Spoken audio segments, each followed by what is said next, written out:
Hey guys, what's up? Welcome to another great episode of the Tmortal TV Fisherman Hour. This week I'm here with a never before seen special guest, my good buddy Ian. Hello. What's up, Ian? How's it going? What's up, Carl? Not much, man. How about you? Chilling. I just got back from upstate New York. Nice. Back in Brooklyn, and yeah, I took a couple days off work just to chill out, relax, get some music done, all the usual stuff. Play video games. Ooh, what you been playing? I've been playing a lot of PlayStation games, which I feel like I always kind of am, but lately I've been really big on PS2 and PS1 games. So nice. There's a PS, I think it's PS2 era game that I really want to play. If you saw it, you would be like, of course Carl wants to play this. It's called, I think it's called Glitch in the Matrix, like Metal Arms. It's this this little robot game. It's like a third-person action shooter where you're just this cute little robot, and it looks really fun. But yeah, speaking of that era of games, I've finally playing Chibi Robo because they put it on the Nintendo Switch Online. Very fun. I didn't realize it was that like weird. Oh, it is one of the strangest games that ever came out on the GameCube. It's so weird. Something. I love it though. It's very like PS1 Japanese weirdness, like Katamari or other games like that, like Pepsi Man. Just that Japanese mascot kind of vibe. Seaman for the Dreamcast.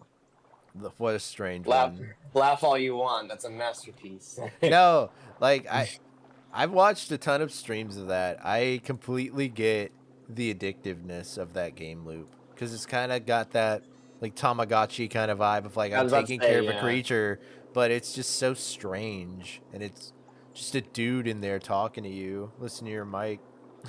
It's very weird. Yeah. Oh, no, I'm a big fan. I wish we had more things like that. I think we kind of are getting stuff like that with like current indie game stuff. Like we're definitely getting a lot of weird things, but it was pretty crazy back then because those were like big budget studio games. You know what I mean? Like Chibi Robo was like a studio working on it for a very long time. You know what I mean? Yeah. Hold on one sec. But yeah, I was noticing that about Chibi Robo. Like it's cute and it's fun, but kind of weird. And then just out of nowhere it gets really weird and with no explanation, then goes back to being normal. And I love that it has the audacity to do that. Like, you know what? Sorry, go ahead. Oh no, I was just saying, like most modern games, like they have like that cohesive vibe all the way through and aren't willing to like break for just a minute for like the most weird thing, like those little rooms you go off into, and it's I was like about to bring up those rooms. Yeah. It's those weird like fever dream rooms, and then you just go back outside and everything's normal and no explanation, no need for explanation. It's just strange, and I really like that it dares to do that.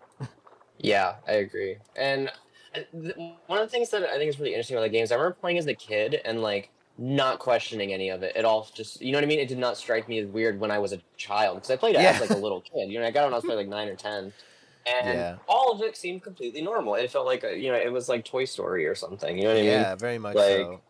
And it wasn't until I played it like way later, like in my 20s, that I was like, this game is strange. Yeah. And also like it didn't really hit me as a kid how like story based it is, and that there is like a big overarching plot. Yeah. Throughout the full game, and there's like lots of, I don't know, it's kind of like it gets very sad at times with like the old Chibi Robo in the basement, like the big one, you know. And like the collapsing marriage, and the daughter feels like ignored, so she's like rebelling by being a frog, like moving into her like mind palace where she's a frog. I don't know. Yeah. It like tugs at your heartstrings genuinely. And I remember being a kid and playing in like funny robot game. I'm gonna use the toothbrush and clean up the stain. Oh shit! Got a whale. Whoa! Ian just caught a huge whale. I caught a lobster the size of me. Nice. Yeah, even like the little scene of like when you go in the kitchen and find the like toy caterpillar, and she's like, all I am is tossed around like I'm nothing by the like dog. Even just like little moments like that. It's like Yeah. clearly about something deeper, and you're like, whoa, this game's getting a little heavy on me. It's kind of like you know what else it reminds me of is like the Mother series a little bit is also like that, where it's like, you know, funny silly game until you're really kind of like until it starts delving into like surrealist, you know, emotional you know, what's the right word, like pain and heavy topics and Yeah.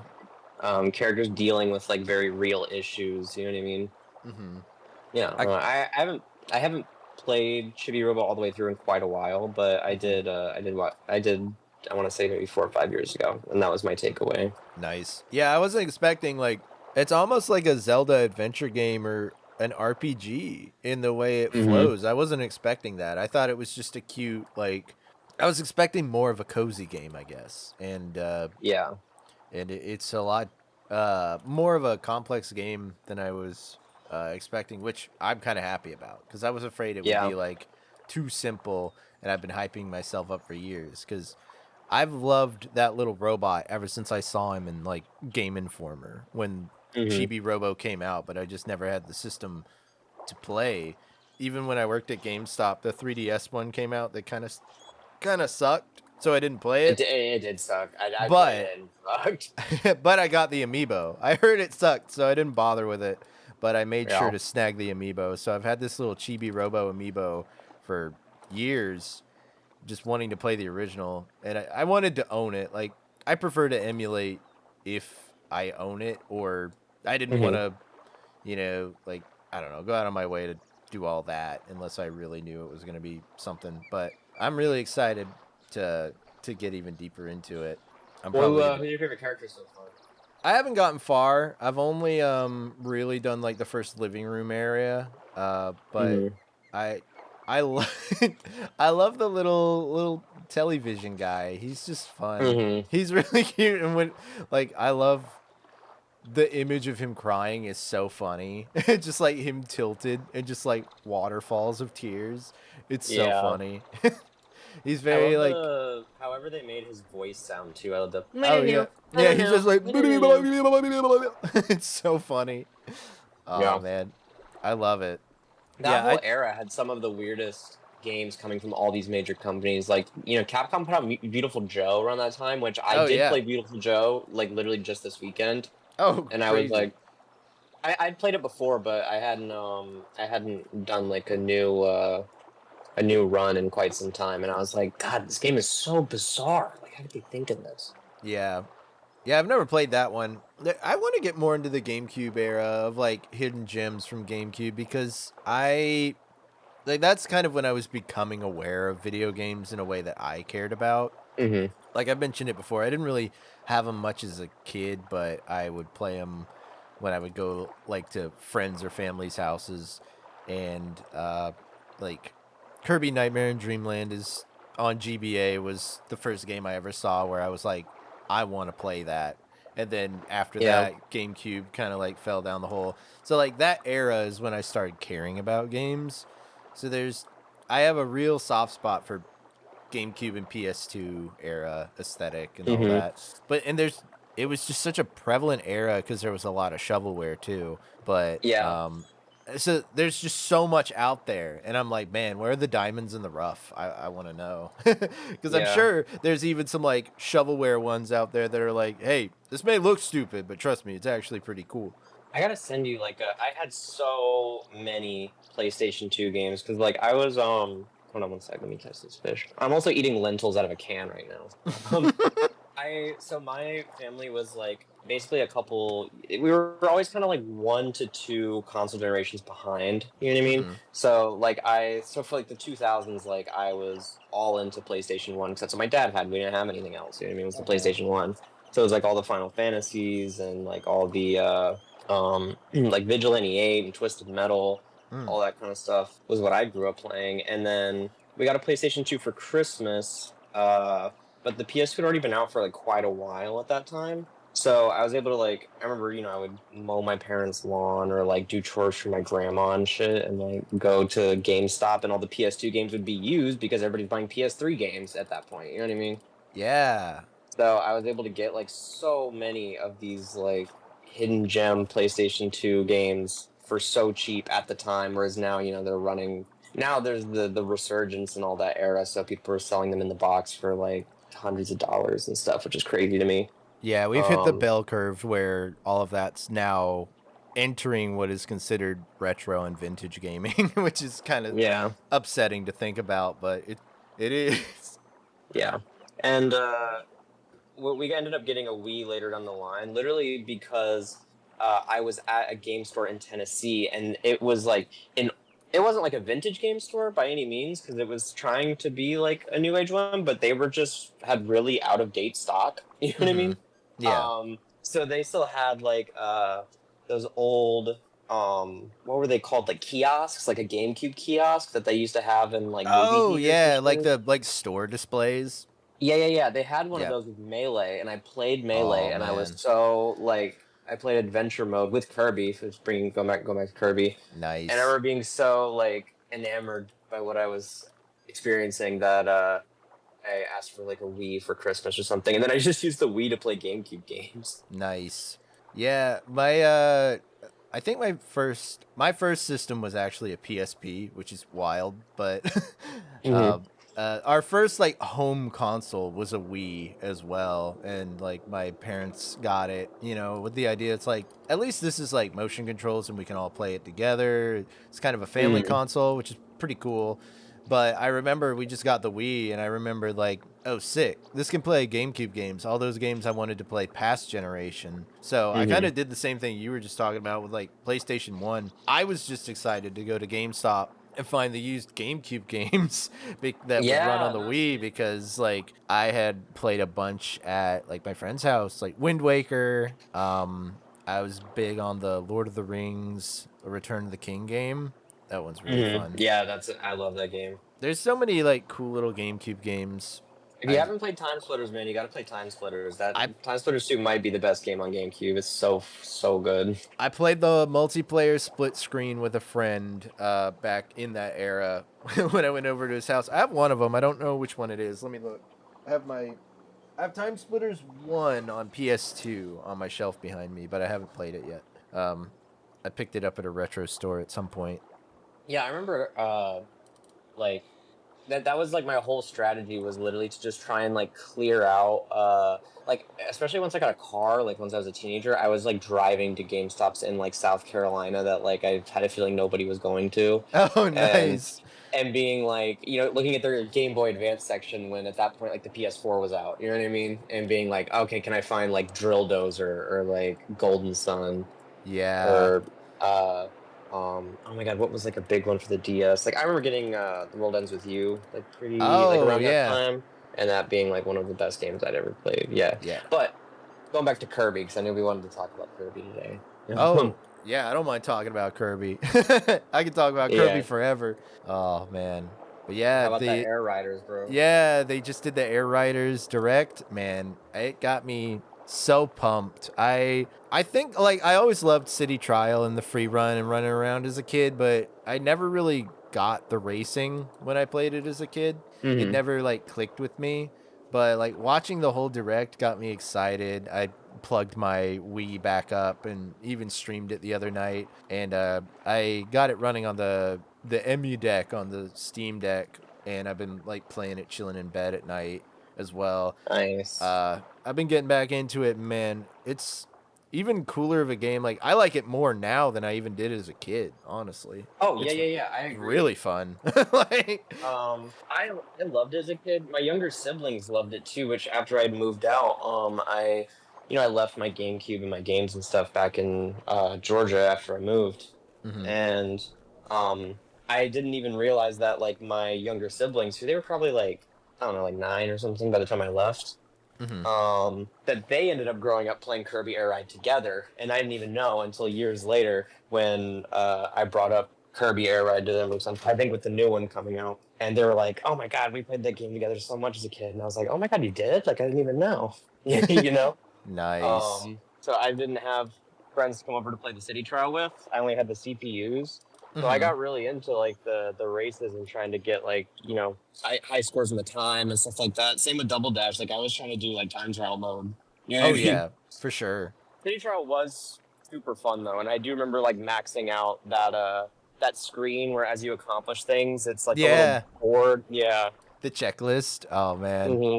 I'm just so excited because I think like a lot of the replayability in a new era of that is going to be going online and playing against other people. So even just city Yeah. trial online and just racing online against other people, I think it's just gonna give a game with insane replay value already even crazier replay value online. I'm very excited for it. Absolutely, yeah. I do hope they add some kind of. I mean, I haven't played it yet. It's not out yet, obviously, so I haven't played it. Maybe it'll flow fine. But the one thing that I do remember about the original City Trial that always bothered me was how short the time limit was. You only got like 5 minutes. Yeah. And I saw that they kept it the same for the new one. And I was like, man, I wish they upped it to like 7 or something. In the settings, you can change it in the old one. So I'm hoping you can do the Yeah. same in the new one. Yeah, same. But also from all the videos I saw, like the directs and everything, it looks super fast paced. Oh, So yeah. maybe 10 minutes would be way too long, and your car would just your star would just get like insanely overpowered. I don't know. Maybe. Oh, man. I trust Sakurai's vision, and he really Yeah. knows what he's doing. So Man, I'm so excited. And, of course, that the characters are actually their own characters now instead of yeah, they're just a glorified vehicle you can unlock. yeah, no, I agree. Because as I mentioned to you before, like I would always want to play as Meta Knight because Meta Knight's always been my boy. So Yeah. we would play. When you play Meta Knight in the original, yeah, you're just all you have is the sword. Like, you Yeah. can't do anything else. And then, like, if we're playing Destruction Derby or whatever, and I get knocked out, I'm just knocked out for the rest of the match, laying on the ground while everybody else is having fun, and I'm, like, waiting for the match to be over. It was really Yeah. sad. So I'm glad Meta Knight is his own being now. Yeah. Well, I know we had talked about this as well a couple days ago, but I did not realize that Air Ride in like 3 months. Yeah, Like, neither did I. That's crazy. They had like all the assets and the modeling done, but they had no game. They just had a bunch of assets sitting around, and then Sakurai like came onto the. I guess he wasn't working on it. Like his team was just modeling things for like a potential future game, and then he came on and added all the modes and all the ideas in like 3 months, which is insane. I wonder how much of that was going to be. So Return to Dreamland on the Wii was supposed to be I guess, 2.5D game like Mario 3D World. It was supposed to be a run around full 3D game. And then they canceled it and made Return to Dreamland, which was the traditional side scroller as well. Right. So I wonder how much of that was in preparation for the potential 3D Kirby game they were going to make. It feels like every Nintendo game, it always ends up getting bumped to the next like every time there's all this hype around, it always ends up getting bumped to the next console, like every time. You know what I mean? At least because, man, like Metroid Dread was supposed to come out on the original DS and it didn't come out till the Switch one. Like, yeah, I that still one haven't got. played Dread. Oh, it is so good, dude. Yeah. Oh, man, it's probably my favorite Metroid game. Have you played Metroid Fusion like on the Game Boy Advanced? I have a little bit, but I didn't finish it. I did play Zero Mission. Like I played Zero Mission front to back multiple times, and I loved it. Play Fusion first because it's almost a direct sequel. It's really cool. I know this is blasphemy to say, but I like Zero Mission more than Super Metroid. You know what I mean? I thought Zero Mission was like just the formula perfected. I don't know. I get it, yeah. And I mean, and it just redid the story of Metroid 1, so it's pretty cool because you could just play Zero Mission instead of the old NES one because it's kind of janky at this point if you didn't grow up with it.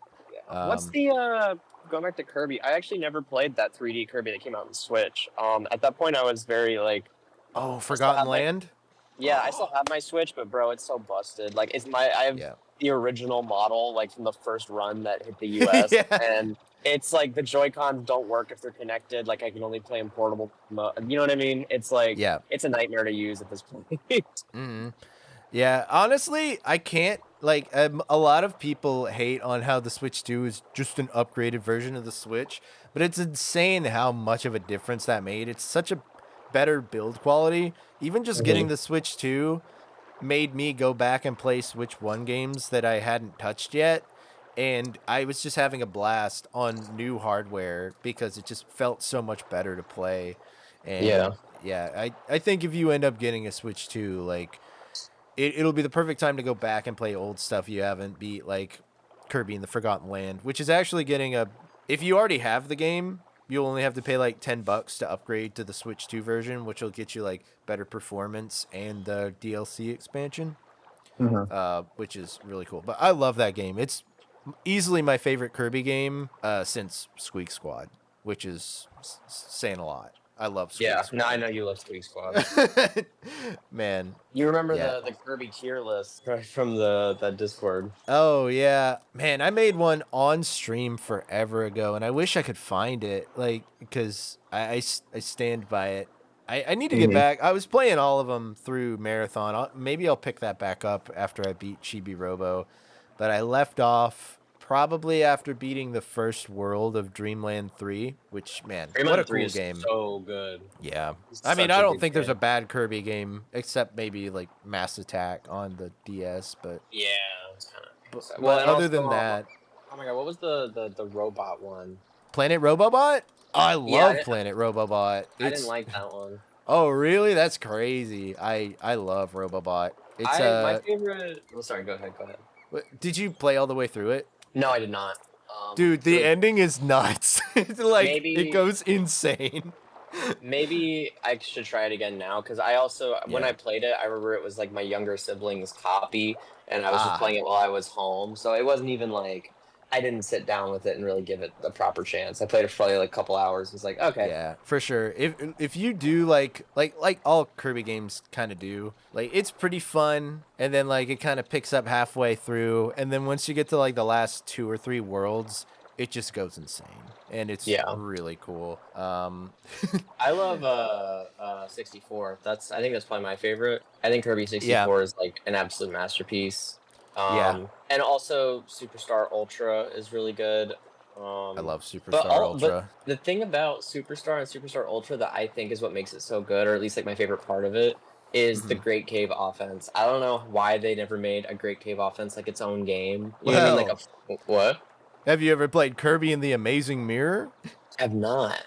It's basically a whole game of that. Oh They basically snap! made like a Kirby Metroidvania. I don't think there's as much treasure hunting, but they basically made a huge mapped, like non-level based Metroidvania type Kirby, and yeah, it's the other Game Boy Advanced one. Snap! I'll have to play it. Yeah, yeah, I'm excited. I've never played it all the way through, but it since I want to marathon all the mainline Kirby's, I'll get to it. Wait, what was the other one on the Game Boy Advance? I did play a Game Boy Advance one.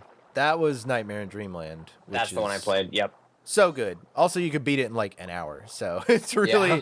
it's just a fun, like, sit down, have a good time with it Kirby game.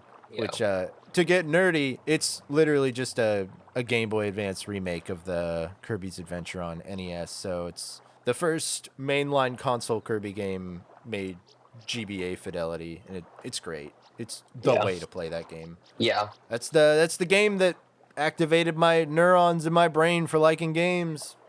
Yeah. The level where you go and Meta Knight pops out and sends all the dudes out and you have to fight them all. That's first time I ever was like, I don't want to watch anymore. I actually want to play this. Yeah. I also really liked Epic Yarn. I know a lot of people clown on Epic Yarn because it's so easy, but like Yeah. that's a great game. Not every game I, has to be like really hard. You know what I mean? exactly. I like it for what it is. Like, yeah, it's not hard, but like it is such a fun sit down and just play game, especially if you play it co-op because you can do the like 2-player co-op with it. Like if you have Hmm. somebody to sit down and play through that with you, it's just such a fun chill out like let's blow through the Kirby game together. It's very Hmm. pleasant. It showcases something I am a little discontent about with modern Kirby though, is Hmm. the direction the music has gone. That's the first game I really noticed it. Like I growing up with the Game Boy Advanced and the DS era, I really like how Kirby music kind of feels weird and electronic. I think Air Ride, to go back to it, Yeah, Checker Knights, made it bro. Checker perfect. Knights. Like, Oh, so good. I mean, there is I orchestral stuff in it too, but they incorporate like the drum machines and the like old synthesizers in there as well, and just Air Ride soundtrack has the perfect combination. And I feel like we've gotten away from the funky electronic vibe of Kirby music in the more recent games. yeah, It kind of bums me out. I feel that way about a lot of modern Nintendo soundtracks in general. Like, I don't like that it's Yeah. all like big orchestra numbers anymore. You know what I Yeah. mean? Like these days, I feel like Mario Galaxy was the one game that kind of like hit the like a really good Oh balance. my goodness. Yeah, it really But did. like, bro, I know you don't like 64, but like Dire Docks, like that kind of, I feel like that kind of music fit Mario so well. And like, same with Zelda, Yeah. it's like I actually liked the kind of abstract experimental piano or whatever of Breath of the Wild, but it's also Oh yeah, like, yeah, yeah. oh, turtle. It's also like there's no Lon Lon Ranch, there's no Forest theme, Forest Temple theme, there's no Saria's theme, you know, Saria, however you Nah, say it. yeah. Um, Yeah. I totally agree. And as much as I like to, hate on Mario 64, I can't hate on the music. oh Like yeah, it's like the one of the, it's iconic. yeah, Like, I used to hate it when I was in my full blown I hate everything about this game era, but then I played it myself and picked apart like what do I actually hate and what do I like, and the music's great. yeah. I feel like once Nintendo started doing like I think it all switched with Odyssey because I even though the Odyssey soundtrack is like pretty good for what it is, like Mm-hmm. none of it really stands out to me in the way that like tracks from like 64 and Sunshine and Galaxy, like I don't know, like to me I can like clear as day think of those themes even though I haven't played the games in however long. But with Odyssey, even though it's the one I played the most recently, it's like I can't really remember Right. most of the music. I will say, like, if you end up getting a Switch 2 and get Donkey Kong, man, the music was good in that. Like, Mhm. some songs I'd wake up and they'd be stuck in my head. I'm like, wow, that hasn't happened with like a new game soundtrack for me in a long time. There's some really catchy, good songs in that, and some of them are like the big power themes, which they clearly went all out on. But there are Yeah. some like world themes in there too, like just when you're exploring that were really catchy as well. That game has a really good soundtrack. Yeah, the new Donkey Kong looks sick. Yeah. Yeah, I don't have a Switch 2. Oh, Gold Manta Ray, nice. I don't have a Whoa. Switch 2, so all that stuff is just, I have not hit it yet. Mm-hmm. I do really I want to get one purely so I can play F-Zero GX online. Like Oh yeah, that yeah, yeah. alone to me is enough of a reason for entry because it's one of my favorite games ever. Mm-hmm. And the ability to play online would be like a godsend. Yeah, But I don't have that kind of money right now. I feel you. And like, luckily for you, the longer you wait, just the more worth it will actually be. Because like right now, if you bought it today, like you could play F-Zero and Donkey Kong and anything you have that you haven't already played on Switch One, because it's pretty Yeah. much totally backwards compatible. But like, the more you wait, you'll have Prime 4, Kirby Air Hmm. Riders, any new stuff that's coming out. Apparently, there's a rumored Nintendo Direct for the 12th, and it's a day Hmm. before the 40th anniversary of Mario, so there's probably going to be some new Mario stuff announced too. Oh, Yeah, I don't know what, but sounds cool. where is Mario 2? That's what we need. That's what we need. They're bringing back the Mario Super Show. with Pete Davidson as Luigi. Okay. One thing I really like about Kirby as well is that like I feel like Kirby is not like for lack of a better word like ran through in the sense that like a lot of Yeah. Nintendo franchises there's just like there's so much. You know what I mean? Yeah, I Where agree. it's Like, like I don't I honestly don't think that there's a bad Zelda game. mhm, But there's just so many Zelda games, you know what I mean? right. Whereas I feel like with Kirby, it's kind of just like it's like Kirby, F-Zero, and Metroid. You kind of just get like banger after banger after banger. You get like one per generation. I mean, Mhm. F-Zero, you haven't gotten shit in like 20 years, but whatever. Yeah. Yeah, I mean, a testament to that is I own every Kirby game at this point that's come out, and Yeah, that's feasible to do. Like if I were to say like I own every Mario game that's ever released, like you'd be like, "Whoa. How'd you yeah, how'd you do that?" But like me having every Kirby game that's dropped is like, "Oh yeah, I mean, you put in some work, but that's not impossible." yeah. Same with Metroid. Like I think I'm missing 2 Metroid games. Hmm. I think I might actually only be missing Federation Force actually. Ah, the yeah. 3DS So one. basically, you have every Metroid game. I have all the good Metroid games. Yeah. I even have the Wii trilogy of Metroid Prime in the little Oh steel book, yeah, which is awesome. dude. That was one. That was one of. I love that game. Yeah, I think I was too stupid when I first played it. I don't know. I hadn't had games very long, so I tried to play it and I just didn't get it. And man, it always confused me. But now that I've played it, that I'm older, I really enjoy them. They're very much like they're the only Nintendo franchise other than Kirby I've gone out of my way to try and get every title. Yeah, and Metroid Prime is kind of just like it's such a miracle of a game. Like the fact that they were Yeah. able to pull off what they pulled off and have it be so good. Yeah. You know. Yeah. Shout out to Retro Studios. Yeah. They the the first Metroid Prime. I mean, I like all three of them, but the first Metroid Prime especially is just like God, such a Yeah. masterpiece. It's man, I love that remaster they did, which is how I Mm-hmm. got into Metroid. Like I always wanted to play it, and then when they announced that remaster, I did it, and it got me so hooked. I went on like a binge marathon on my streams where I played all the ones I could get my hands on, and they're just so fun. I quit doing that because I was kind of gambling, playing chicken, hoping that Nintendo would do a remaster of 2 and 3 before 4 came out, which they Mm-hmm. haven't, but it's okay. So I want your input on this, just because we are talking about like different Nintendo franchises and quality and all that kind of stuff. How do you feel about how certain Nintendo characters have basically just become Smash Bros. Characters because they don't have their own games anymore? Oh, maybe I'm biased, but I feel like the only characters that's really happened to are characters that I don't care about a lot. So Yeah, I'm the wrong person to ask about that. But if I take myself out of that and think like if I were a Mother fan or an Earthbound fan, that would yeah, really hurt my feelings.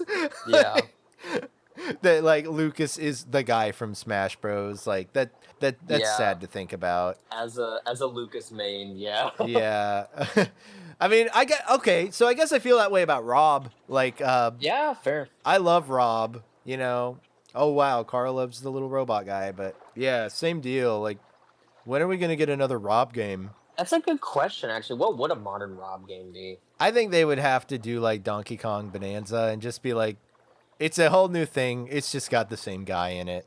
Yeah, Like it's yeah. a I mean, they hard can't sell reset for like the character. they Yeah. can't sell like a Rob peripheral. You know what I mean? Like maybe his ability can be like throwing discs in the game or whatever, but I they could would see have to some like kind hard of, reset. I could see some kind of like WarioWare style like micro game thing starring Rob. You know what I mean? Oh, I would love that. I mean, Because I don't think there'd be like a Rob 3D platformer. You know what I mean? But I could see him being like, yeah, like WarioWare or even kind of like it could be like a Rob and Game and Watch combo game. You know what I mean? ooh, that would be fun. And just like a collection of like small games that star both of them. Yeah.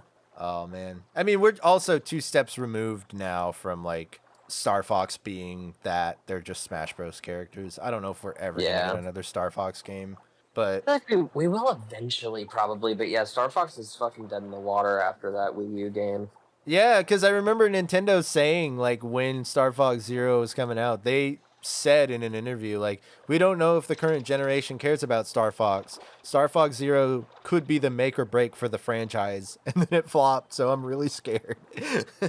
Well, okay. Well, uh, also here's my take on it. First of all, that game does suck. Like yeah, Star Fox Zero sucks. yeah, But also, I think they kind of have a point, being that like I don't really know how a modern Star Fox game would even work. yeah. Like that on rail shooters are kind of. I haven't seen an on rail shooter outside of the indie market in a really long time.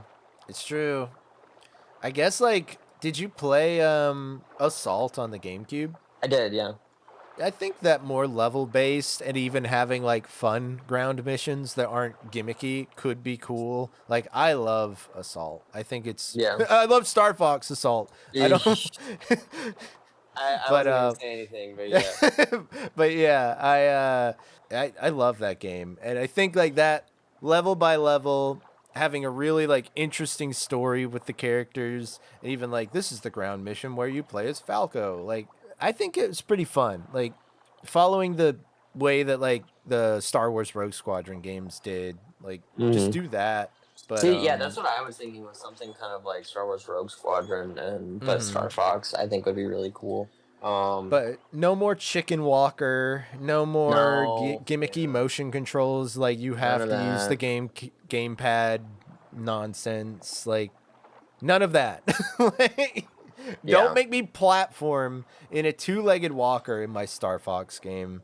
yeah. There's a really good on rails shooter, kind of like Space Harrier type game that I played recently called Mirage Feathers. One of my friends in another Discord put me onto it, and it is so good. Like if you like that kind of like Sin and Punishment, Star Fox 64, Space Harrier, like that kind of game, it is fantastic. Super Man, arcadey and beautiful. I don't know. I've really been addicted to it lately. I wish I could find like there was a game I found recently. I think it was when I was looking into Godot.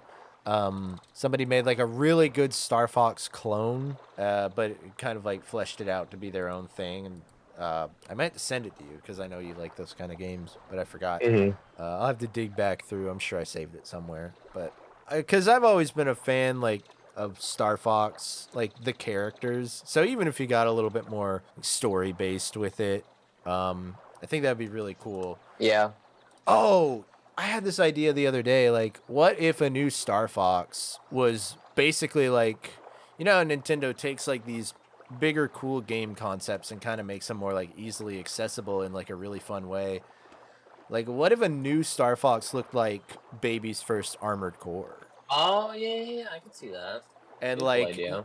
you play, but you instead of like you have the R wing, you're kind of like building up your own ship and tweaking it and modding it to where it's like a ship fighting RPG where you go through these levels and you're like, what mods can I add to my R wing? Yeah. And like maybe even like switch out and get a new ship. Like eventually you can unlock like Wolf's ship.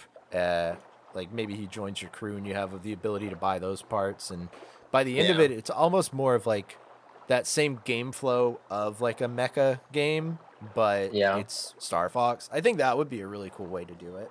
I definitely think that like Star Fox, like that type of game is uh it is the type of franchise that would need to get like reinvented a bit to like to Yeah. make putting out a new game even worth it. Because okay, like I feel like people always talk about, oh, we want a new Star Fox and we just want it to be like Star Fox 64 but new. But it's like we already have Star Fox 64 and we have Star Fox 64 3D on the 3DS, which is like if you want the new graphics, you know what I mean? And it's like when people talk about Star Fox, they never talk about Star Fox 1 or Star Fox 2 or Yeah. Star Fox, the other on rails when they came out for the GameCube. I can't remember. I can't remember what it's called, even though I played it. Not the one with the ground mission, the other one. They both have like some ground missions, but Assault Yeah. is the one that's traditional. Adventure is the one with the dinosaurs. Oh, okay. I was mixing them up. Yeah. Yeah. I like people don't really talk about those that much. They always just talk about 64, 64, 64. And it's like we already have that, so it's like why not try and make something new? You know what I mean? Yeah. Especially like in this era where Nintendo is kind of one by one with their franchises, kind of reinventing them for, in my opinion, the better. Like some people might disagree with like Breath of the Wild versus classic Zelda, but I think like the way they're reinventing their franchises to like grow them up into the modern gaming industry, they're doing it very well. I mean, they made Kirby 3D and it's amazing, you know. Yeah. It's They made Zelda open world. It's great. But yeah. I definitely I love Breath of the Wild. Don't get me wrong. I didn't like Tears of the Kingdom, but I loved OG Breath of the Wild, especially when I first played it. I was super blown away. I do like traditional Zelda a little bit better though. Yeah, Actually, not even a little bit. I like it a good bit better. Going back and playing, I think like top-down Zelda's my favorite of all of them. Oh yeah. Because like you have a Minish Cap? No, it's on my list though because I just recently beat the Link's Awakening remake they did for Switch 1, which they didn't even advertise it, but it got a little bit of a performance boost on the Switch 2. It runs so much better. Man, Nice. what a fun playthrough that was. I love that. But I love Link's Yeah, Awakening. I didn't play the remake. I beat the original, like the Game Boy game right. on my Game Boy Advance back in the day, and I remember that also being the first Zelda that I think I finished without a guide at all. Like I was old enough Oh to wow.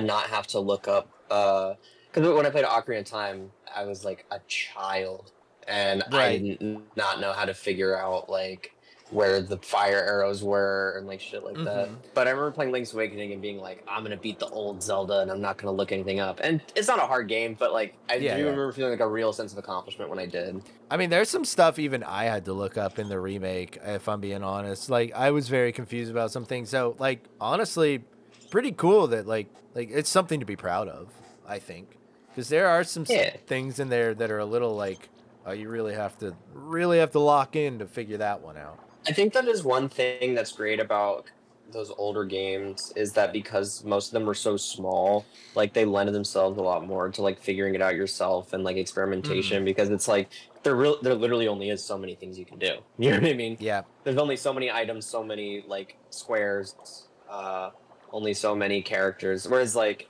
you look at Breath of the Wild and you're just like, man, what the like where do I even start? for sure. That's something I think I've talked about it a little bit. I think player communication is like a very important thing in games, and I think a lot of modern games just don't do that. They just expect you to know already. Hmm. Like I know tons of people that have like even family members that have tried to play Minecraft for the first time, and they're like, "What do I do?" And I'm like, "How Yeah. do you not know what to do?" And it's just because I've been playing survival games for so long. Like I know because of context clues and just read between the lines from games you played before this. Like, Yeah. but to new players, like so many games these days are just like you already know how to do that, right? And like a lot of people don't. And I Yeah. think it's kind of frustrating. Yeah, and I think that also makes sense why like the new generation of gamers, like Gen Alpha and like the young Gen Z and stuff, why they flock to games like Fortnite that are kind of like what you see is what you get, like Yeah.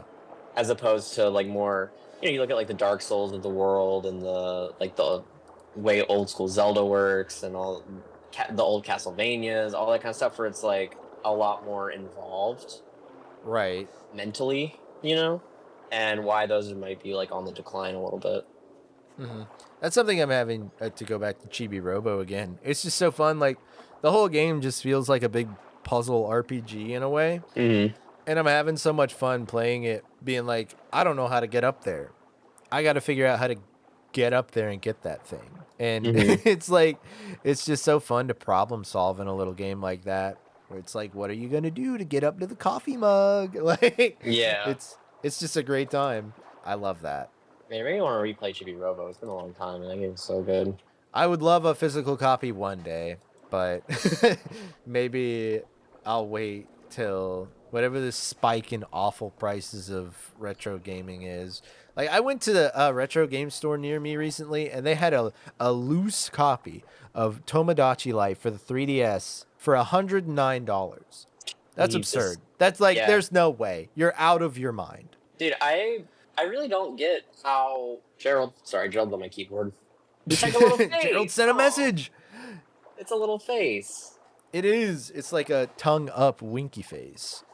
I hate to be that guy that's just like, oh yeah, dude, just emulate it. But also like, yeah, it's literally like economically not feasible Yeah. to like actually be able to play every game you want legally. Yeah, it sucks because like and you know, when games are discontinued and not on the market, it's like who's losing money, you know? Yeah. If you were worried about that. But Yeah, that's the thing. It's like the money's just gonna go to a reseller anyway.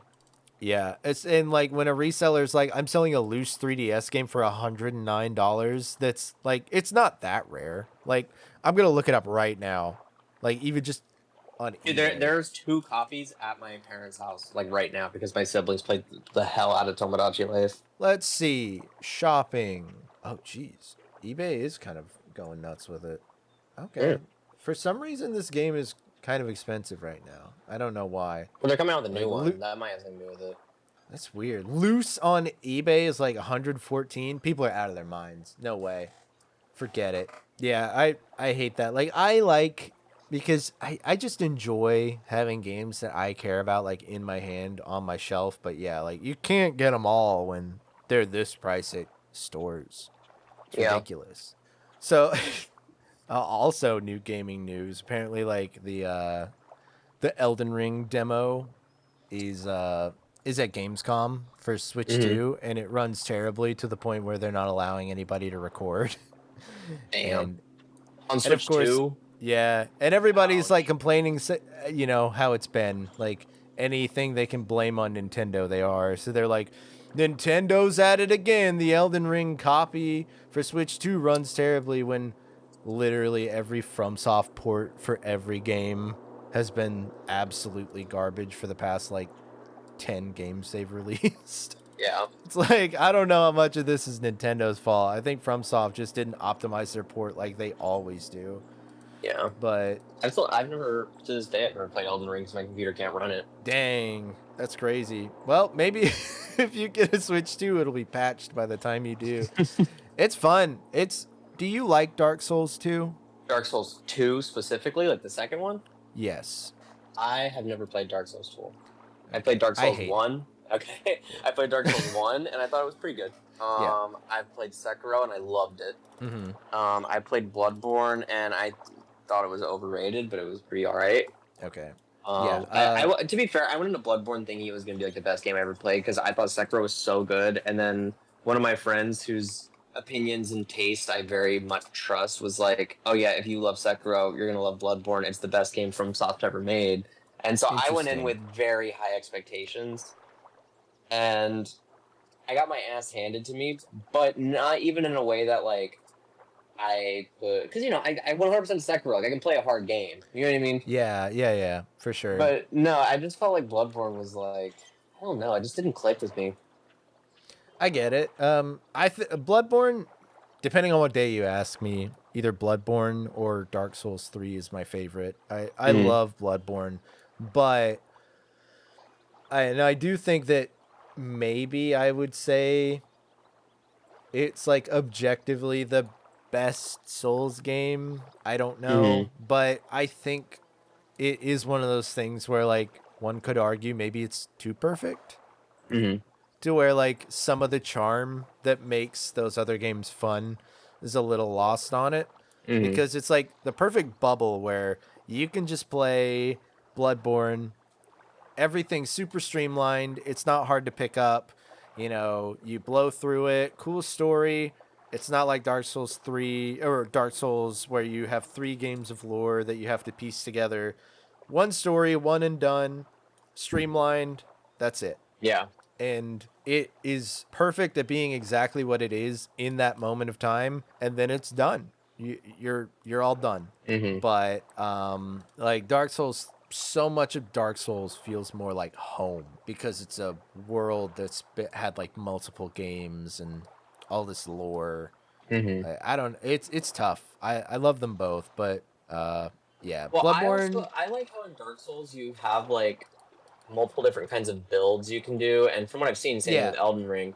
And then I liked how in Sekiro, like there was no build options. It was like you just got to get good at the damn game. You know what I mean? There was no other. Yeah. Either you're good at it or you're not, and like it's just Which I'm not. It just came down to like, you know, practicing, and then with Dark Souls you have the option of multiple builds, but Bloodborne felt like a weird in between that I didn't like because you don't really get that much customization as far as your build goes. It's kind of just like slight variations on the same thing. Yeah, it almost feels more like an action game to the point where it's just like, which weapon are you going to use to hit the guy this way? Yeah, you know? exactly. Yeah. I do feel that. Yeah. Do you see they're doing an anime adaptation of Sekiro? You told me that, yeah, and I am excited for it because I think the story in Sekiro is amazing. I'm very curious how they're gonna make it work because I mean I feel like that's the thing with all the Souls games is like it's the way they blend the story with the gameplay that makes it so exciting. Yeah, the tension comes from like you feeling like you're going to lose the fight, and I don't know how they would make that translate on the screen. Yeah, and also like how much they hype up the bad guys. You know what I mean? And because you have to like fucking work your ass off to get anything in Sekiro, and I mean really in any FromSoft game, like you have to really get good to get the next part of the story. It's like you actually feel that threat when you're like, okay, if I've done all this up until now and it's still telling me that the next guy's gonna be even harder, like I believe them. Yeah, and like, man, even the end of Sekiro when you're like, you find Genichiro, I think, the guy with the bow, Mm-hmm. and you get through like 2 phases of him, and you're like, wow, this is tough. And then Sword Saint Ishin comes out, and he's got Oh my 3, and you're god. like, whoa, what am I gonna Yeah. do? It's crazy. Oh, geez. I watched my friend like that was in an era where he would play a lot of games on like PlayStation and would just share his screen, and I would like hang out and watch him play it. So I watched him play through most of Sekiro. I might have missed like a boss fight or 2. Mm-hmm. Really cool game to watch, but I know I'm not built for it. I also love how with that game it really knows when to like on the same vein as like, oh, when they hype up a boss fight, you know it's gonna be hard, but at the same time it's so good at like just throwing you like under the bus and you gotta like fend for yourself, like the Guardian 8 fight and the Oh yeah. oh my god, who is it? That one boss is on the bridge. It's the huge, like, kind of ghost samurai guy, and he's on a bridge with the cherry blossoms Oh. everywhere. Both of those Yeah, boss he's like a fights, monk or something. yeah, the blessed monk. Yeah. Both of those Yeah, fights okay. just come completely out of nowhere, and you're suddenly like, Mhm. it's so good at just making your tension jump through the roof. I this is also like a Carl go to therapy moment, but I so deeply resonate with the guy that is just like, don't bother me. I have to keep carving the Buddha so I don't go insane. And at the end of the game, he just transforms into a demon of hatred because he's just been harboring so much anger inside and he Yeah. like snapped. I love that so much. Mm-hmm. I'm like, that's me. I love that guy. Yeah. Oh man, Sekiro's cool. I just it's a very different mindset than the other Souls games. Like Mm-hmm. the thing that I love about like all the Dark Souls, Bloodborne, and Elden Ring is at the end of the day they're RPGs. So if you are feeling like you're too weak, you can go chill for an hour and just grind and level yourself up. They're at the end of the day less about skill like people think they are, and they're more about patience. Yeah. And if you're patient enough, you can go build yourself up to where it's not hard to, fight the bad guy. Yeah. And I think Sekiro is like you can do it or you can't. Like that's it. Yeah. So it's tough. Like I'm not Just like Kirby's Epic skilled Yarn. enough. Yep. You're either good enough to beat Kirby's Epic Yarn or Or you're you're not. not. And those of us who can, we don't bother trying to tell the people who can't how to do it. Because if you How do can't, you just can't. I can't get past the 3rd boss in Kirby Epic Yarn? Yeah, it looks like you're just gonna have to get good. The game that filtered me in that way was Shin Megami Tensei 3. And I have even played other SMT games and finished them. Like I beat Strange Mm-hmm. Journey, I played the Persona games, like all that kind of stuff. But SMT 3 just I eventually just had to give up. I literally like trying to beat Matador. I was like, yeah, because I'd heard so many stories having played other SMT games, like, oh, Matador is the filter. Like so many people get to Matador, can't beat him, and give up the game. And I'm like, how hard could it possibly be? Right. Man, it's hard. It's one of the only things in the game that I straight up just gave up because I was like, I don't know how to do this. Dang. I tried grinding, I tried watching tutorials, I tried changing my whole build, I tried doing step by step what people tell you to do to beat them, and nothing worked. I just got wiped every single time. I think I got into the second phase of the fight like once. Dang. It just occurred to me, like you were saying, a game you might like as much as people suggest Bloodborne to you, but like it might not be for you. I think you might like Liza P. I've heard about Liza P and it looks cool. Because it's like everything that's cool about Bloodborne, but it's a little bit tighter, and there's a lot more of a focus on the like Sekiro type. Like, if you parry this at the right time, like it's like Bloodborne with Sekiro parrying and countering, which is really fun. And it actually has a bit more of a cohesive story that's directly told to you than like the Souls games where you have to piece it together like an archaeologist reading ancient texts and stuff. So Yeah. Okay, cool. Sorry, I put out a record today, so I'm seeing the record oh, sales. nice. Oh, that's awesome, man. I feel that Well, why don't you plug the record right now? It is called Scene Memory. It is on Bandcamp. You can look at CADES on Bandcamp. CADES. That is me. Nice. And yeah. Man, whenever, even if I just drop a new like video on YouTube, or even like I've been putting a lot of my art since I've been getting back into drawing on Instagram, it's hard not to just like every time you pick up your phone, look at the stats. It's like, are there more views? Are there more listens? Are there? Are there? It's hard not to be obsessed with that. Yeah, I've been pretty good about it lately. I actually did I deleted all the social media off my phone completely. I reinstalled Instagram Nice. today to post about the album, and then I deleted it again afterwards. Oh, But cool. yeah, this has been like my first time. Like I don't have Instagram. I don't have access to Instagram, Reddit, Facebook, Twitter, nothing. Like I have YouTube, and that's it. Cool. And it feels good, man. I feel like we're cooking our brains with this shit, to be honest with you. Like I feel Me a lot too. better not having access to it. Yeah, I think I'm heavily considering what phone provider do you use? I have T-Mobile, but T-Mobile's kind of Oh, but I mean, hey, if you do, maybe you could do this too. I've been looking online. I'm really considering getting a Japanese flip phone and just like cutting out smartphone, like social media out of my life entirely. And the only time I have access to that stuff will be like when I sit down at the computer to like upload or look at stuff. But yeah, I've been having that same idea too, like that detox of just, I think it's cooking our brains. And I even saw a post about it today, like the way it wires your brain to be addictive is like worse than smoking and drinking put together. Like I kind of want to just find a way to stop scrolling on my phone all the time, even if it's like a hard force, like you're done. You don't have the device to do it anymore. yeah, man. I mean, like, it's that shit's just not good for you. Like point blank. It's You know what I not. mean? And also, I feel like the thing is, it feels like we've all been trapped. Like it's like there's no other. I feel like we've all been taught that there's no other way to express yourself and have other people see it besides that. You know what I mean? It's like, oh, if I get rid of Instagram, who's gonna, listen to my music? Who's gonna look at my art and da da da da da? But like, there are other ways. You know what I mean?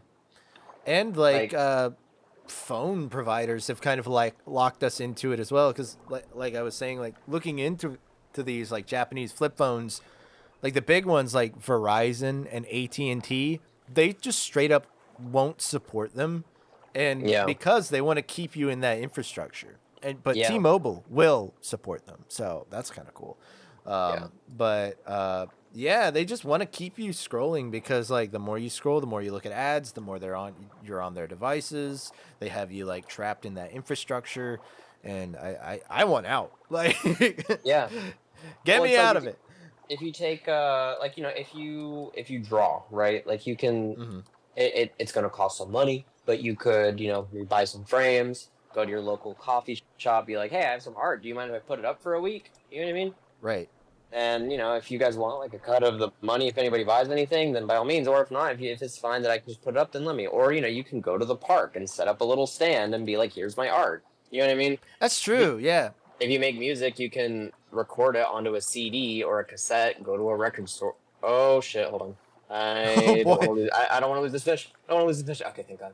Like you can go to a record store with like your own thing and be like, hey, can I just drop off like a box of CDs, and like you can just sell it however much you want. Like I don't care. You know what I mean? I just want people to listen to it.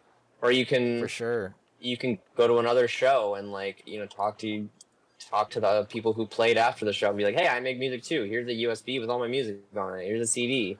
Like, you know what I mean? All that stuff sounds like silly because it's like, okay, yeah, or you could just fucking post it. But also it's like there's no other way that we're going to be able to go back unless we just start doing these things. Yeah. In the last episode of the Fisherman Hour, I was talking with my friend Aubrey about comics, and we were talking about Scott Pilgrim, and he said that like that's kind of how Brian Lee O'Malley first started getting Scott Pilgrim out, because it's largely about like people in bands in like the Toronto music scene, which is where like he kind of grew up. So he would go around to like local indie shows and like give them his comic and be like, hey, this is kind of like about us in a way. It's like it's my comic I'm working on about like a dude in the Toronto indie scene, and like that's how he like started passing out Scott Pilgrim. So Yeah. literally like just going to real places and like handing out your stuff to people who you think will like it. There's something to be said for it.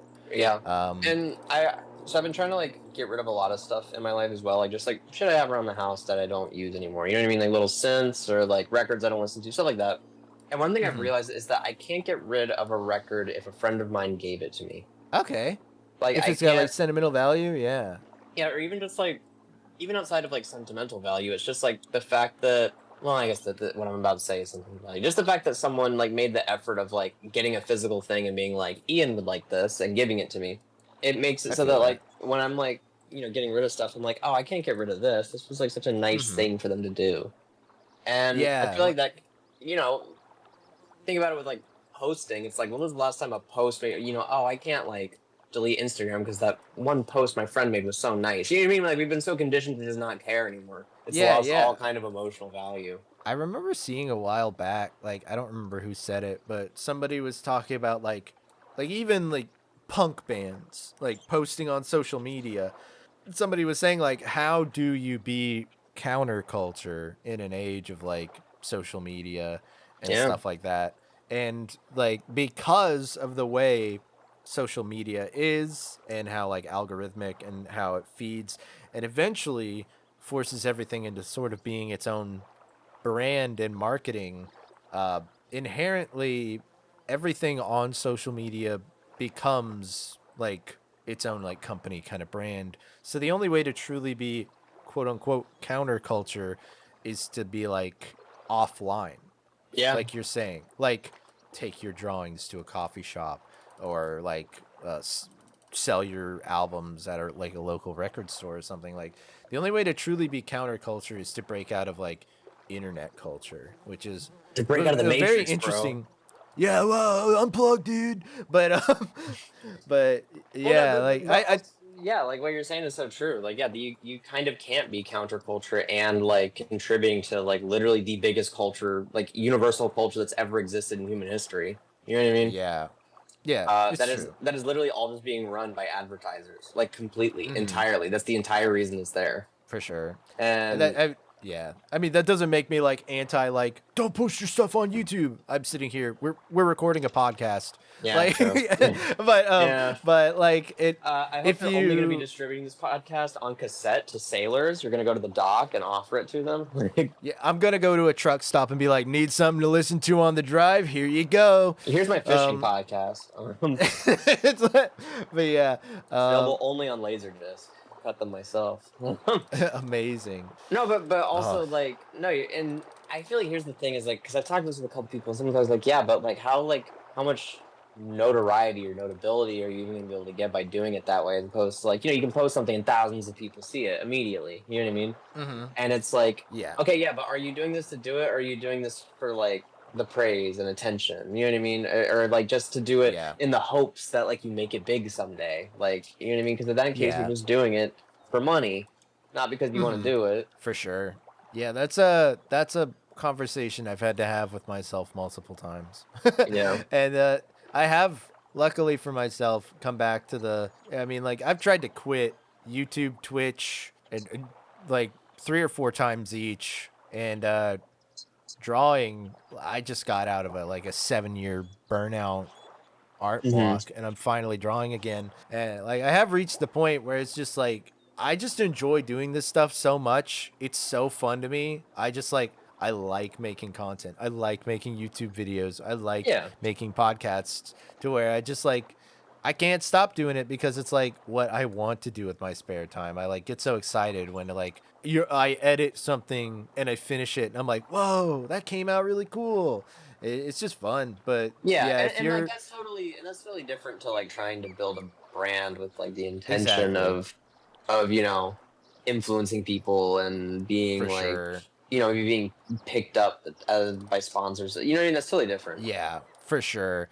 I do think like at some point maybe there's a little bit of a balance. Like if you want to grow, it's like try and be intentional about the way you do things, but you should never do things if the reason you want to do it is just to make money. You Yeah. should do it because you want to do it, and any actionable growth you take is just, I want to do it better. Like, Yeah. Yeah. yeah. Exactly. But yeah, that's something I had to like have my conversation with myself to see if like, is your heart really in this for the right reasons? Hmm. And but yeah, I've been really happy it's seeing you cool. post your art again. I've because Oh, I'm glad. I've only known you since like you'd taken the hiatus. You mean I didn't know pre-hiatus Tmortal. So Yeah, it's been really it's sick. true. It's been really sick to see you drawing again. I'm glad, man. I'm also glad just like there's drawings that like my mom has stored away that like I wasn't even forming conscious thoughts like when I Hmm. drew that like as a kid. Like I've been drawing for longer than I literally can remember. So, and I just always loved drawing as a kid. So, it was kind of sad for 7 years to think like this part of my life might just be gone because I like accidentally killed it, you know? Yeah. And like for it to be back and for me to enjoy drawing again and for me to like the drawings I've been uploading on Instagram, like that Bionicle one I did, Hmm. like it's gotten like 3 likes maybe. That's nothing, but I'm just so excited that I did it and like that I forced myself to actually do foreshortening and perspective for once. I'm like, I'm proud of that no matter how many likes it gets, and Yeah. that's a great feeling, and I'm glad to have that back. Yeah. Hell yeah, man. Because I mentioned it maybe an episode or two ago, like similar to what we were just talking about with like the marketing and stuff. Like I went to school for art, and you know, everyone tells you like you're gonna go to school for art, and it's a useless degree. So much of my like internal worth that I was placing on myself was like, I have an art degree. This has to be my whole identity, and I have to do something successful with it. Hmm. And that pushed it so hard to where I just burnt myself out and I hated it Yeah. for a long time. No, And I totally agree. yeah, I did but the same I'm thing because glad I that's also went to gone. art Yeah. school and I dropped out of art school because I got a well. There's a couple reasons why I dropped out, but a part of it was that I got a job in the industry that I wanted to work in. So I was like, well, this is the whole point. So it's like, let me just, you Yeah, know I what I think mean? that's a good reason to quit. Well, yeah, Yeah. and then I worked the job and I was like, oh my god, I'm miserable. This sucks. Like, Yeah. you know what I mean? And yeah, I did the same thing. I quit and then didn't really go back. And it gave me such an identity crisis. I did the thing that they always talk about of like the gifted kid burnout. Yep. Like I had like perfect grades all through art school. I was like every teacher's favorite. I excelled in school. And then the second I graduated and actually like tried to get a job in the industry, it was just like I didn't know how to do any of that. And Yeah. it just sucked. So it was a real bummer. Like I genuinely think the lowest grade I got in my entire college career was like a B plus. Hmm. Like, and that was like in one class. Everything else was like A's or A pluses. And I did really well in art school, but could not find a job. And it's just hard. Like you kind of get that like classic tale of like excels in school, graduates into the real world, burnout, and thinking you're worthless. Like it was Yeah. very much that with my college career because I think I was just so focused on the academics of it. Kind of didn't put as much focus on what I needed to of the like networking, you know, like knowing people and knowing like where to get a job. I was like, can't talk now, gotta go do my final project, you know. Hmm. But yeah, and it also had like, you know, the affirmations from teachers that like I was determined to get that like pushed me in weird ways because like my final project in school, I made a like a 20-page comic book, and I that was like my senior graduation project, and like my teachers were like, nobody's ever done this. Every semester somebody says they're going to do a comic book and they never finish it. You're probably biting off more than you can chew. I was like, I'm not going to do that. I'm going to finish it. And I did. And I was the first person in the history of that school to actually like set out to do a comic book and actually finish it. And I was like, haha, that must mean something good. And I still couldn't get a job after I graduated. So Yeah. yeah. It's crazy. You went to school for photography, right? I did, yeah. I went to FIT. Yeah, I remember when, like, early on, it's funny to think about, like, back in, like, the, was it Atmosphere Supreme days? Oh my god, yeah. Like, So I bad. knew you as a friend of Will's, and I would just see, like, your Instagram posts. I'm like, whoa, this Ian guy, he knows what he's doing with photography. And, like, I remember, like, being scared. I was like, oh, I shouldn't bother him. He'd probably think I'm lame. Like, No, no, no. which is really Christ. funny. I will also Yeah. say, I mean, a big part of the reason why it killed my motivation is because, yeah, the everybody in the industry, or not everybody, that's a strong word, but lots of people in the industry do actually think of themselves in that way that you're describing, where it's like they do have like a holier than thou mentality. And I'm Interesting. not gonna name names, get into specifics, but I will say the industry as a whole. I got to meet lots of people who were very accomplished in their art, and they were not good people and were doing lots of not good things, and then Yeah. also boosting their own ego and expecting everybody to treat them in that way that, yeah, you're saying that you felt. And that was a big Mm-hmm. part of like the disillusionment that led me to leaving, you know? Yeah. I mean, I can bleep this out if you don't want it said, but, like, sorry about that, guys. We went off on a tangent that cannot be uploaded to the internet for fear of getting multiple defamation lawsuits. So, anyways, back to the show. Sorry, I was walking through the common areas. Super Mario Sunshine. I want to talk about Sunshine because I know that we do not see eye to eye on 3D Mario in general, and you really like Sunshine, right? Uh, yeah. Man, I think I Sunshine have. is ass. Oh no! I think I don't it's think it's ass. ass. I think it's so overrated and mid. I don't like it. Uh, Actually, yeah, no, full on. I don't. I just don't even think I like it. I've played through it once, and I was not having a good time. Like the way you talk about 64, that's how I feel about Sunshine. I didn't like Flood. I Interesting. didn't like the weird little like other world like warp. You know, where you warp to like the big empty spaces and to do 3D platform. Yeah, And the, I don't. like, yeah. I thought everything about the game was weird in a not good way, as opposed to weird in a really cool way, like a lot of other games that era. I just don't like it altogether. Interesting. I felt like it was such a big downgrade from 64.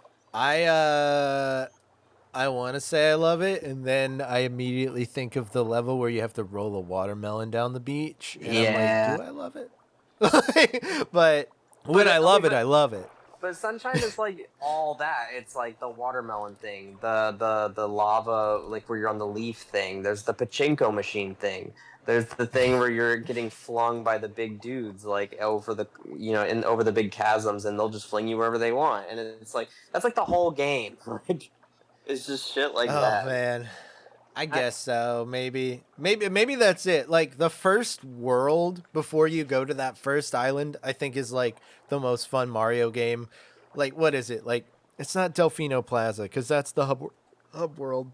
Like Bianca Hills or whatever it is. That mm-hmm. world is so fun. I love that one. And then when you go to the resort island is when it starts getting annoying. And I haven't played past that, so maybe that's just when the game starts getting annoying and stays annoying. Mm-hmm. I don't know. I want to beat it. I need to do like I did with Mario 64 and just be like, you owe it to yourself to beat this game all the way through so you can at least know why you hate it. Yeah.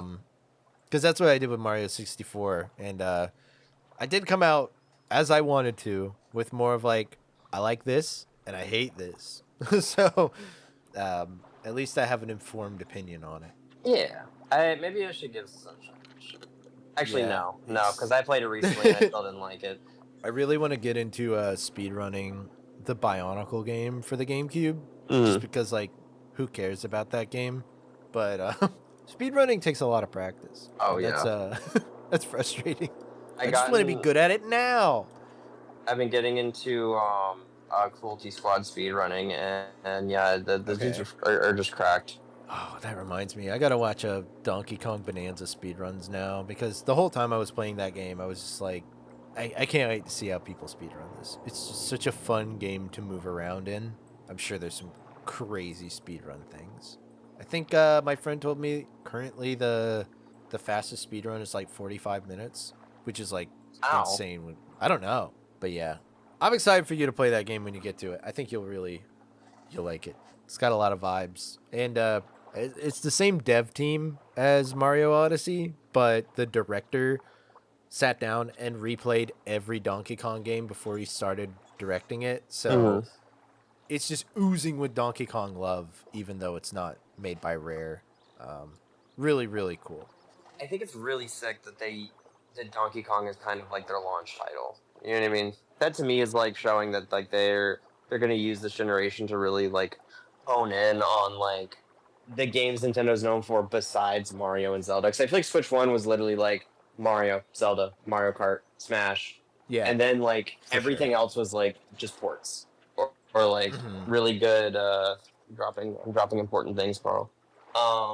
Everything else was just like ports or like indie games or games that ran better on everything else and like shit like that. Right. So I'm really excited for them to be like out the gate. They're like, oh yeah, we're giving you Kirby Air Ride and a dude Donkey Kong. It's like what? Like, yeah, and Metroid Prime 4 whenever they finally decide to make that.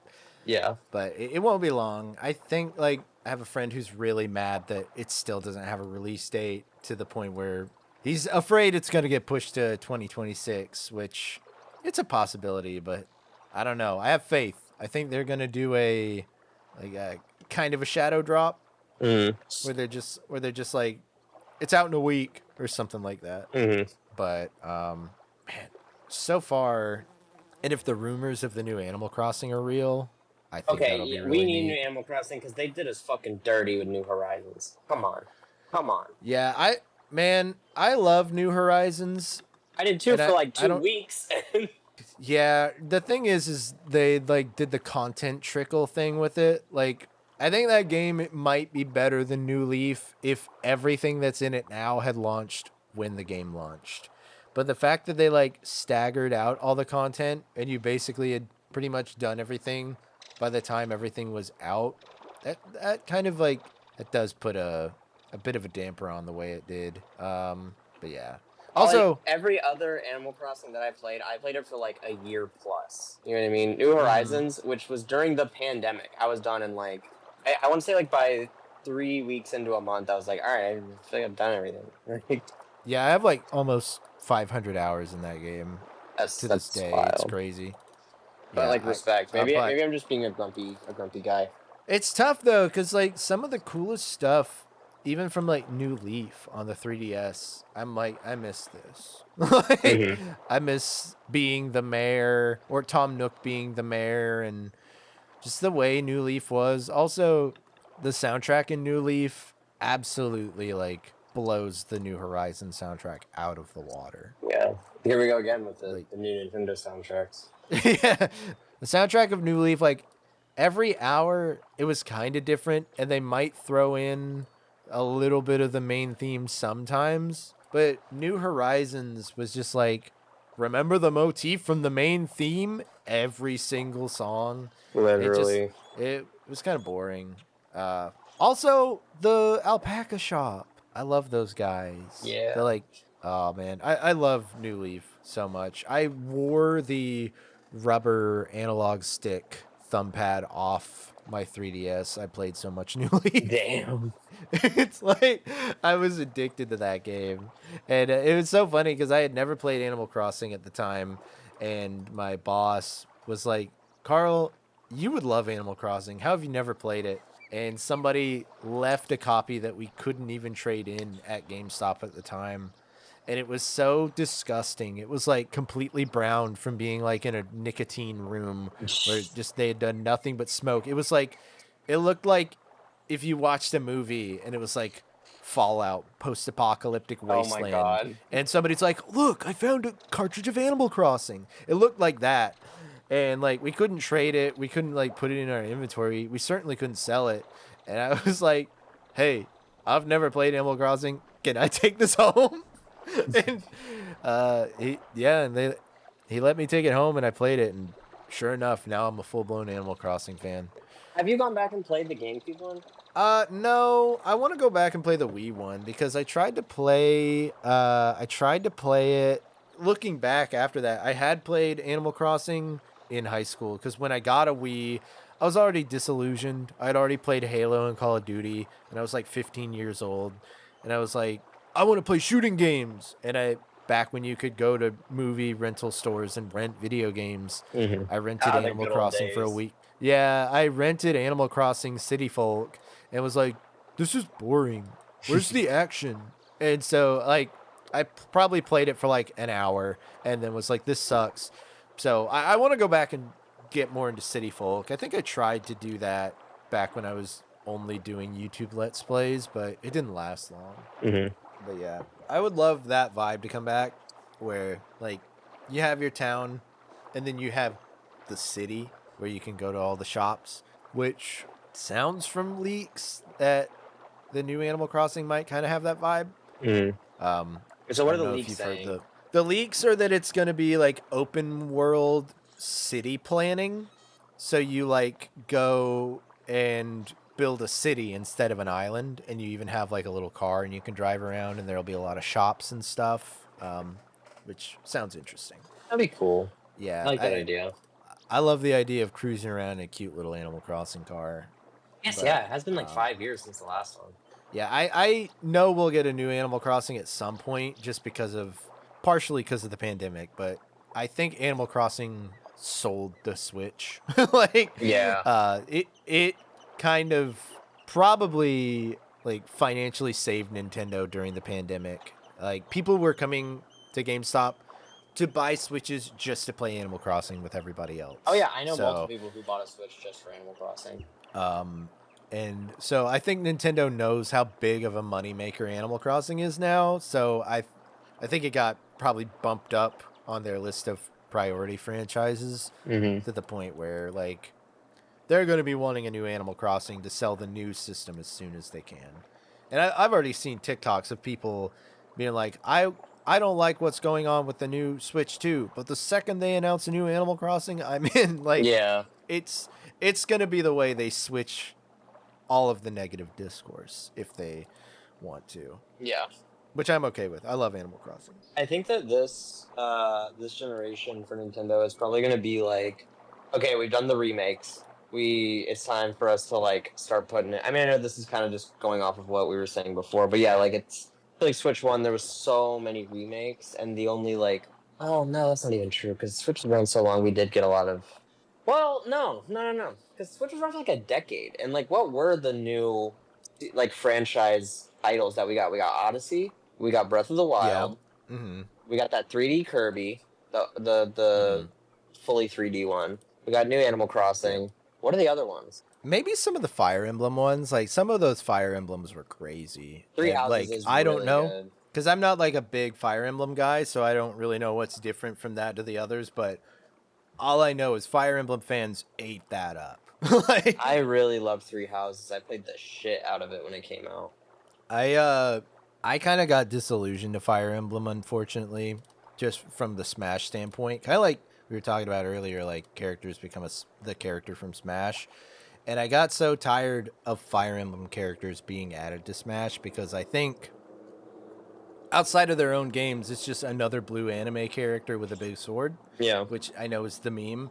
So, like, I just kind of got like, I don't want to see Fire Emblem in my face at all anymore. But Yeah. I know that's not fair. Three Houses is really good. And oh my god, which one is it? I'm blanking. I keep thinking Radiant Historia, which is a DS game, but the one on the GameCube with Ike. Oh my god. Radiant Dawn. Radiant Dawn's really good. This is on a Switch, but Fire Emblem's got some good games. Yeah. I know the like old Game Boy Advance ones are supposedly really cool. I never played them. I don't know. I know we've had this conversation before, but I forgot. What Harvest Moon titles should like one check out if they want to get into Harvest Moon? I think A Wonderful Life is the best one, but that's kind of a hot take. I think a lot of people like Harvest Moon 64 the best, or was it the Magical Melody or something? I don't know. I really like A Wonderful Life though, and that's the one that I would recommend because it's the weirdest one and it's the most memorable in my mind. Okay.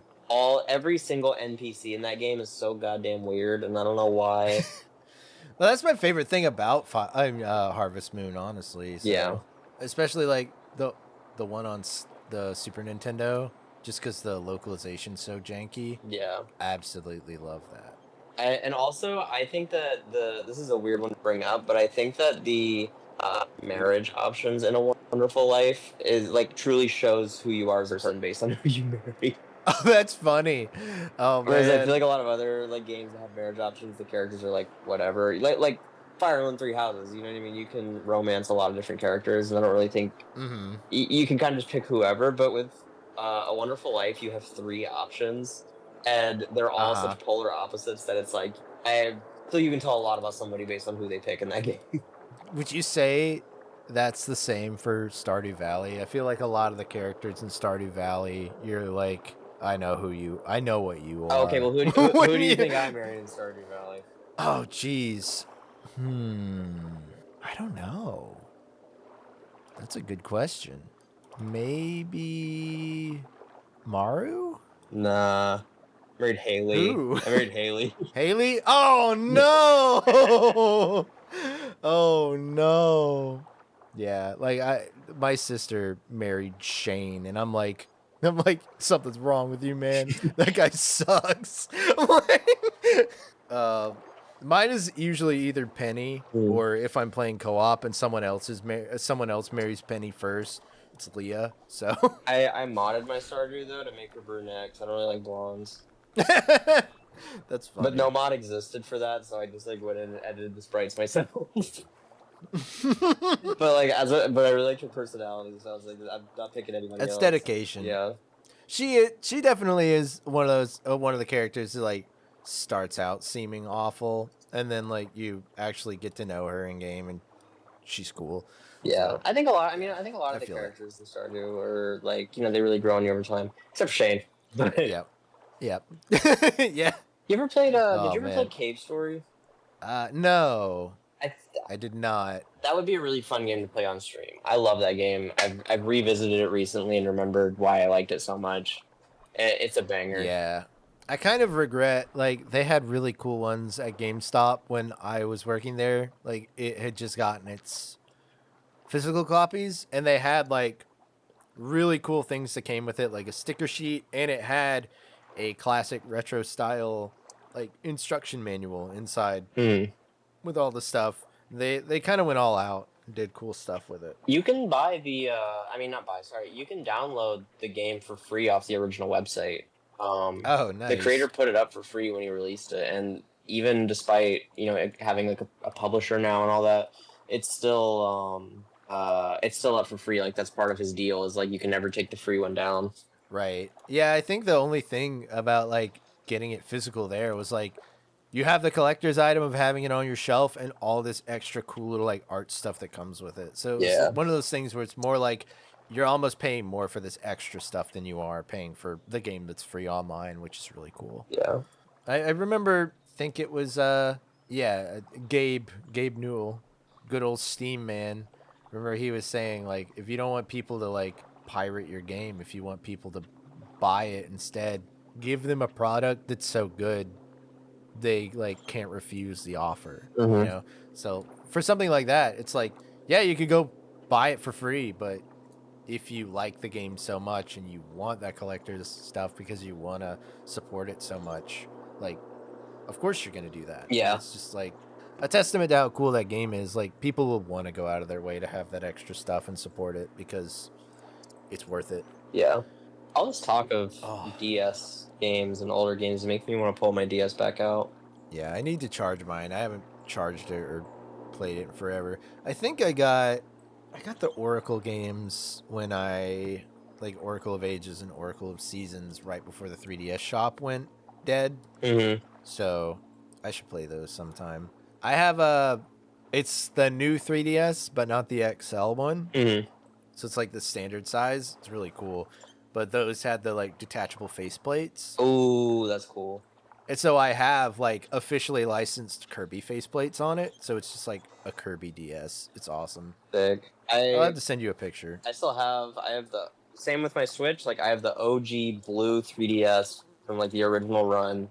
Not the new one. Nice. It's not an XL. It's just the tiny little shitty one. But I fucking love that thing. Yeah. I've had it for 15 years at this point. Yeah. Right when I started college, it was funny. It was kind of a like my entire life has been like stop worrying about people thinking you're cringe. Mm-hmm. And I remember one of the first steps of that. It was just like I had just started college and I wanted to treat myself, and I went and bought the the first 2DS, the one that looks like a little cheese wedge. Mm-hmm. And I remember being so afraid. I was like, "Oh, what if people think I'm like cringe for sitting and playing a video game console in public?" And just I would just be at the student lounge. I'm like, I don't care. I'm gonna Yeah. play a 3DS game. I'm gonna play my Kirby game. I don't care. Oh yeah. But yeah, speaking of that like era of 3DS, I remember like that's one Kirby game that I think is like just okay. Mm-hmm. Is Kirby Triple Deluxe. I think is just like it's all right. And then I thought Planet Robobot was really good. Maybe I gotta give Planet Robot The another shot. I remember not liking it, but yeah. like I told you, I was just like, I wasn't really giving it my full attention. I didn't give it the chance it deserved. I feel like I may have done that with Triple Deluxe as well. Mm-hmm. One of these days I'll go back and beat it. Probably when I'm marathoning them all mainline. That's my big, like, that's when I'm, like, super excited to emulate stuff when I want to stream it. Because, like, if I'm going to play a 3DS game on stream, I can, like, upscale the graphics and make everything pretty and still play it. It's so fun. Yeah. I remember the first thing I ever did when I was, like, well, one of the first things, when I was first trying YouTube, trying to do, like, Let's Play stuff was, emulating Animal Crossing New Leaf. It was just so fun. Mm-hmm. I definitely put the most time into the OG Animal Crossing, and then City Folk probably in second place, then New Leaf. Yeah. I didn't play Wild World until after I already played New Leaf, so it didn't really hit with me the way that it hit with a lot of other people. I know a lot of people that love Wild World the most, because that was like, it was just the perfection of the formula so early for them, you know? Yeah, I feel like Wild World and City Folk are kind of two sides of the same coin. So you either loved one or the other. So I never got into that one. I don't think I even tried. My Animal Crossing that I loved when everybody was probably getting into Animal Crossing was I was big into My Sims. Oh, I remember that game, yeah. Yeah, I recently they did a double pack for the Switch of it's My Sims and My Sims Kingdom. Sick. Re-release for the Switch. I'm very excited. I got those like right after I got the Switch too, so I could have something fun to try on there. Let me know how it is. I haven't thought of My Sims in so long. Man, it's so like I don't know. There's something about it that was like really magical. I loved it. I remember the character creation being like weirdly really good. Yeah. And there's the little guy who has a pet pigeon. Oh my god, there is. He's great. He's like the idiot. Well, and then he's got a well, he's got a pet pigeon named Guillermo. well, a little too on the nose. Well, I hate to say it, Ian, but he is like he does have like that like blonde middle part hairstyle too. Damn, maybe. Hold on a minute. I need to remember what this guy looks like. It's been so long. Hold on a second. Look up Buddy My Sims. That's his name. He's a little bellhop, I think. Oh my god. Yeah, that's pretty on the nose. Hey, maybe that's your true calling. Maybe you should be a bellhop at like a big bellhop. New York hotel. I actually do have to work in hotels a lot with my job. Like a lot of our big clients are all hotel chains, and yeah, it seems like a very unique life, man. I never put two and two together. That's kind of like how I feel about Sebastian in Stardew Valley. Mm-hmm. It's just like this like overgrown emo dude who's always on his computer all day, and then he goes out when it's raining to look for frogs. I'm like, oh wow, I guess that really is just me, isn't it? Yeah, like it's on the nose. I'm trying to find I know this has happened to you. Exactly one very specific cable that I need right now. And I don't know where it is. Oh yeah. Man, on stream, like I got back into drawing, of course, right? Right. And then I could not for the life of me find my iPad to HDMI adapter to where I could like capture what I'm drawing, and I was just like bugging out, losing my mind all stream, angry about it. Like, makes me so mad. But yeah, I really want to bring back art streams in a bigger way than I have in the past, without pushing myself too hard and making me hate it again. But yeah, now that I enjoy art again, I'm excited. I would love to stream it a good bit. Yeah. As much as I can without... I don't want to dual stream art on YouTube because apparently YouTube now uses what you upload to train AI, and I don't want to train AI how to draw. So, Yeah. but That shit is unavoidable now. It's awful. it really is. It sucks. Like, other than just getting completely offline, which, like, I don't really think that's 100% the answer, but man, it's tough. But I just want to like pick and choose and be a little bit more intentional, I guess.